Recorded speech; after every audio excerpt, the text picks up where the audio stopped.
So today, we're going to dive into a skill that can honestly transform our relationships, both at work and at home. It's called assertiveness. But look, this isn't about winning arguments or always getting your way. Not at all.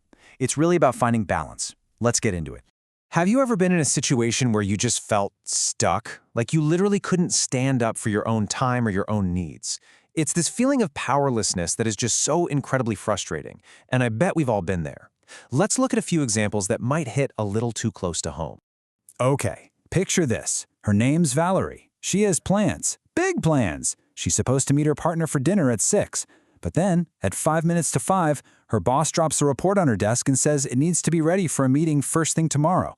This isn't the first time it's happened, and Valerie is just left there, feeling angry, flustered, and totally helpless. Or how about this one? Your neighbor, let's call her Jeanette, is just beside herself. A woman from down the street has been standing in her doorway just gossiping for almost an hour. And you know what the worst part is for Jeanette? She's most upset with herself for letting it happen again. And finally, let's imagine Travis and Linda. They're just trying to have a nice dinner before a show, but the clock is ticking. They've been waiting for 15 minutes, and their waiter is just nowhere to be found. You can just feel that frustration building, right? See, every single one of these moments is what you'd call an everyday power struggle. They might seem like small potatoes, but man, do they add up. They leave us feeling resentful, or maybe even invisible. So this brings us to the big question. How do you handle these things? How do you stand up for yourself without it blowing up into a huge conflict? A lot of the time, it feels like we only have two options when we get challenged like this. But here's the thing. What's so interesting is that both of these knee-jerk reactions are basically dead ends. They don't fix the problem, and honestly, they usually just make us feel worse. So on one side, you've got passivity, just staying quiet, swallowing your own feelings, and letting that resentment just simmer and build up. And on the other side, you've got aggression, lashing out, maybe with anger, blaming the other person, and just creating a big fight. But here's the key insight. Both of these reactions often come from the exact same place, a feeling of losing control. One way leaves you feeling like a doormat, and the other can seriously damage your relationships. Neither one gets you to that place of equality you're looking for. But guess what? There is a third way. It's a path that finds that perfect balance right between those two extremes. And that is assertiveness. The goal here isn't to win. It's to create equality and, mutual respect in our interactions. So what even is assertiveness? Well, at its core, it's about clear and honest self-expression. It's being able to say what you need, what you think, and what you feel, directly and calmly, without having to apologize for it and without hostility. And, this is the most important part, while acknowledging that the other person has the exact same right.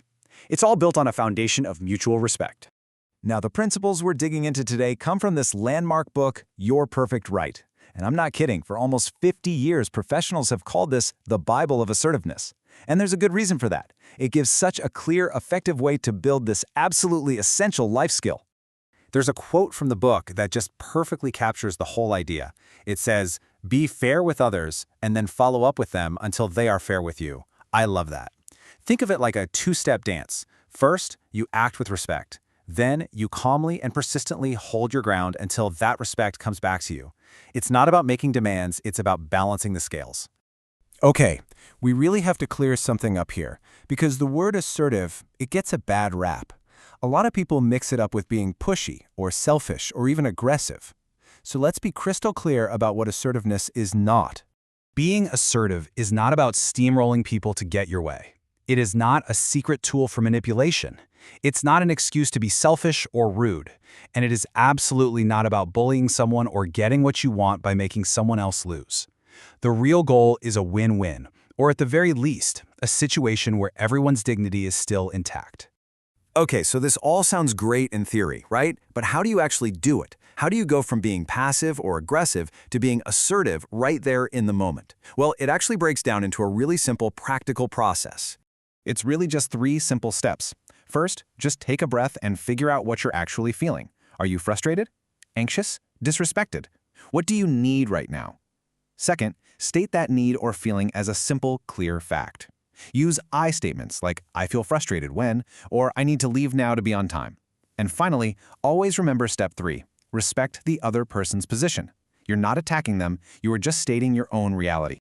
So here's the bottom line. Assertiveness is a skill. And like any skill, you get better with practice. It starts small. You don't have to go tackle your biggest, scariest problem first. So I'll leave you with this question to think about.